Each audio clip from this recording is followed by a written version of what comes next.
Let me first state that a lot of people say agriculture and agribusiness is risky. And I also tell them that is why we exist. There's no industry that doesn't have risk. And I ask a basic question. If you put a seed of maize into a soil and you want to fly from London to Accra, which one is more risky? Of course, flying is more risky, but we fly every day and every night. So we cannot describe agriculture as a risky business, and therefore we don't need to venture. Otherwise, we'll all go hungry. So that is the first thing. So yes, agric is risky, but people have made it. What worked, what didn't work. Yes. Now, if you take the landscape of Ghana agribusiness sector, we can pick certain commodities as example. Let's pick rice. We are less than 50% self-sufficiency. A crop that doesn't take more than 4 months to mature. So why are we importing over $500 million worth of rice when we have all the resources that can help us?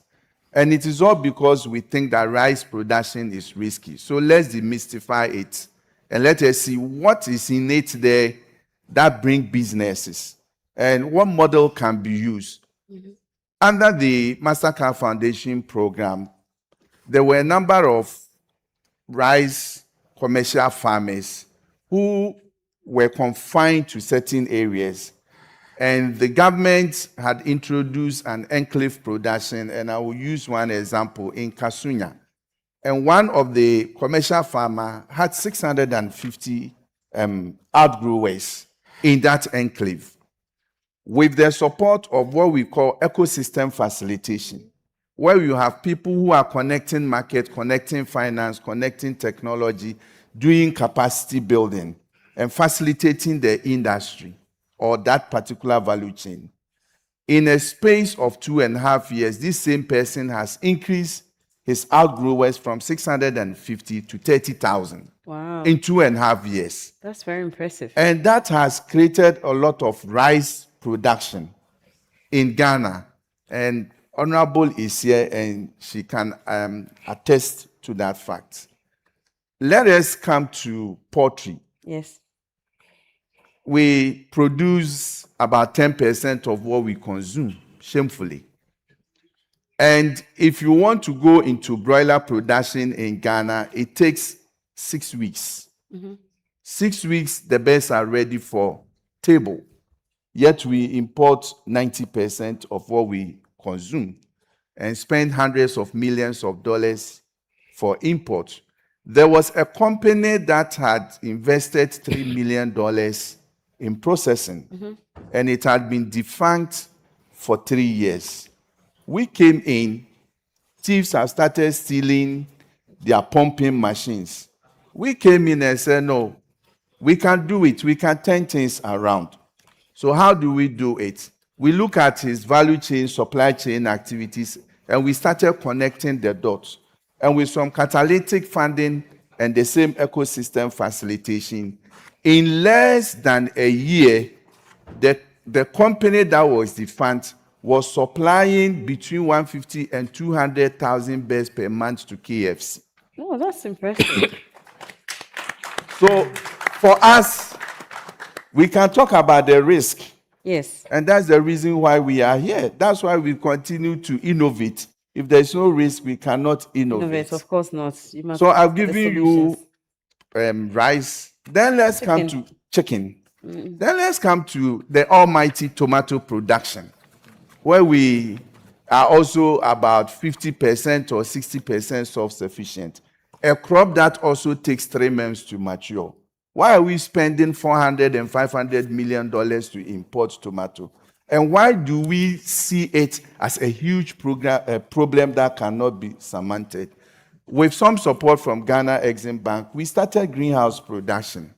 It has taken us 3 years to know and understand how best to grow vegetables in greenhouse. The last time we went to our board, 2 years ago, we're asking the board to invest $30,000 First time, that's 2 years ago. Yes. The last time we went to a board, we are taking $25 million facility to expand our greenhouse program. Wow. So in 2 years, from 30,000 to 25 million. And you're selling all of that tomatoes in Ghana? In or you're fact, exporting? the $25 million investment will not even satisfy more than 3% of the Ghanaian markets.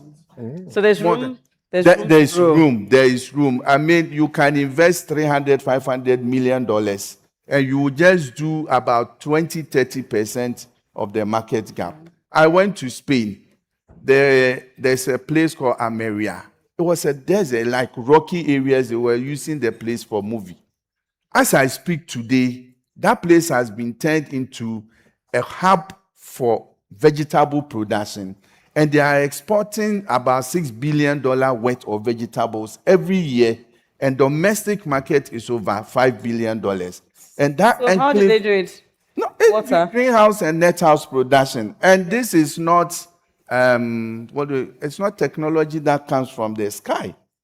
But it is because we like talking about the problem and not providing the solution. Solutions. So everyone speaks about, oh, it's risky, oh, it's difficult. And please, Agric is not treasury bill, where you put in your money and then you go and sleep, and then in 3 months you look at your phone and see whether the interest on your investment has been posted. Please, no, that is not Agric, that is not agribusiness. Agribusiness is for people who have the tenacity and the patience to wait and go through the system. But once you are able to go through it, there's no way you will not make it. It's good to know. We started 3 years ago. My staff were around 30. Now we are over 200. Oh, wow. Because we have gone through the process, we understand it, and we know how to make things work better. Wonderful. This is an amazing testimony. I'm sure people will want to talk to you some more after this panel discussion.